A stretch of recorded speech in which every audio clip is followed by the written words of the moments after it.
చంద్రబాబు అక్రమాలపై విచారణ చేపట్టాలని మాజీ మంత్రి కాకాని గోవర్ధన్ రెడ్డి డిమాండ్ చేశారు. అక్రమాలు చేసి అడ్డంగా దొరికిన దొంగలు అధికారాన్ని అడ్డం పెట్టుకుని తప్పించుకోవాలని చూస్తున్నారని విమర్శించారు. రాజధాని భూముల నుంచి స్కిల్ స్కామ్ వరకు అక్రమాలు చేశారని ధ్వజమెత్తారు. సిఐడి అధికారులు చంద్రబాబుకు వ్యతిరేకంగా ఆధారాలు సేకరించారని, వారిపై కక్షగట్టి వేధిస్తున్నారని ఆగ్రహం వ్యక్తం చేశారు. చంద్రబాబు అధికార దుర్వినియోగానికి పాల్పడుతున్నారని చెప్పారు.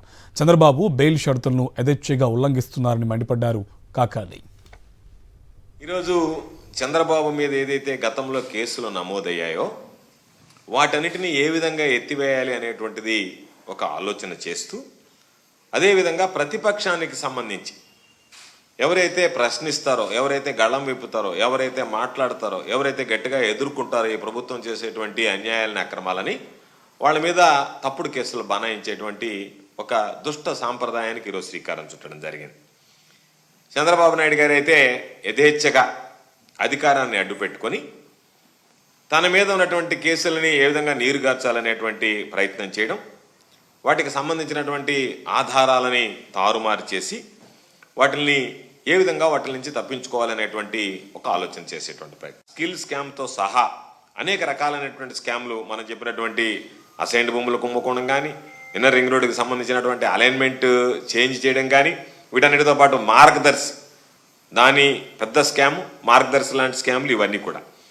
ఇవి ఎవరైతే గతంలో విచారణ చేశారో, ఎవరైతే వీటి గురించి ఆ రోజు వాస్తవాల ఆధారాలతో సహా బహిర్గతపరిచారో వాళ్ళ మీద ఈరోజు చంద్రబాబు నాయుడు అధికారంలోకి వచ్చిన తర్వాత నా మీదనే మీరు వ్యతిరేకంగా మీరు ఆ రోజు ఆధారాలు సేకరిస్తారా, నా మీదనే మీరు కేసులు నమోదు చేస్తారా అన్నట్టుగా కక్ష సాధింపులకు పాల్పడడం జరుగుతుంది. అందులో భాగంగా డీజీపీ స్థాయి అధికారి అయినటువంటి పిఎస్ఆర్ ఆంజనేయులు గారి మీద దాని మీద ఆయన కక్షతోనే ఆయన్ని సస్పెండ్ చేయడం జరిగింది. అదేవిధంగా సిఐడి చీఫ్ హోదాలో ఆ రోజు ఈ కేసులన్నింటినీ పర్యవేక్షించినటువంటి సంజయ్ గారి మీద ఈరోజు సస్పెన్షన్ వేయడం జరిగింది. మార్గదర్శి వ్యవహారానికి సంబంధించి మరో సీనియర్ అధికారి రామకృష్ణ మీద తప్పుడు ఆరోపణలు చేస్తూ అనేక రకాలైనటువంటి కథనాలను ఎల్లో మీడియాలో ప్రచారం చేస్తూ ఆయన మీద కూడా ఈరోజు కక్ష సాధింపులకు పాల్పడేటువంటి పరిస్థితి. ఈ కేసులు చంద్రబాబు నాయుడు పాత్ర ఉందో దాని నుంచి ఏ విధంగా తప్పించుకోవాలనేటువంటి ఆలోచన చేస్తున్నాడో, ముందుగా ఆ కేసులు ఎక్కడైతే ఉన్నాయో ఆ శాఖలన్నిటిలో కూడా తనకు అనుకూలమైనటువంటి వాళ్ళని ముందుగా నియమించుకోవడం, వాళ్ళ ద్వారా ఆ ఫైళ్ళని, ఆధారాలని ఏ విధంగా మనం మార్చాలి లేదా ధ్వంసం చేయాలి, ఎక్కడ వీటికి సంబంధించినటువంటివి బయటపడకుండా ఈ స్కిల్ స్కామ్ వ్యవహారానికి సంబంధించి ఏ విధంగా దీనిలో నుంచి బయటపడాలనేటువంటి దానికి స్కిల్ మామూలుగా డెవలప్మెంట్ కార్పొరేషన్లో ఉన్నటువంటి వాళ్ళందరినీ ప్రక్షాళన చేసి తన సొంత మనుషుల్ని, తన అడుగులకు మడుగులెత్తేటువంటి వాళ్ళని దాంట్లో నియమించుకోవడం జరిగింది.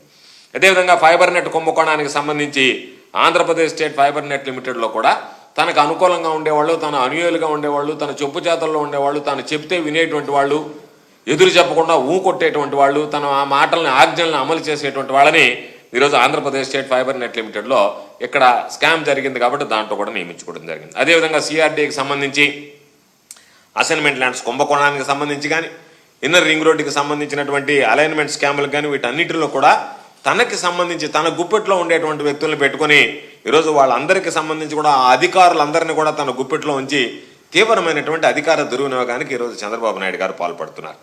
అయితే ఈరోజు వాటన్నిటిని యథేచ్ఛగా ఉల్లంఘిస్తూ, ఏమాత్రం కూడా కోర్టు ఇచ్చినటువంటి ఆదేశాలను బేఖాతరు చేస్తూ వాటిని పట్టించుకోకుండా ఈరోజు చంద్రబాబు నాయుడు కూటమి ప్రభుత్వం అధికారంలోకి వచ్చిన తర్వాత ఆ సిఐడి విభాగం మీద అధికారుల మీద ఒత్తిడి తేవడం, వాటికి సంబంధించినటువంటి ఏ ఆధారాలు జోడించకుండా దానిని ఈరోజు ఏదో ఒక విధంగా వాయిదాలు వేస్తూ దాని ఈరోజు వరకు కూడా ఛార్జ్ షీట్లు ఫైల్ చేయకుండా తప్పించుకోవడం, దానిలో వేసినటువంటి పిటిషన్కి ఎక్కడా సహకరించేటువంటి పరిస్థితి లేదు. రాష్ట్ర ప్రభుత్వ న్యాయవాది వాయిదాల మీద వాయిదాలు కోరుతున్నాడు. ఈ మధ్య కూడా సుప్రీంకోర్టు దాని మీద తీవ్రంగా కూడా మాట్లాడడం జరిగింది, తీవ్రమైనటువంటి హెచ్చరికలు చేయడం జరిగింది.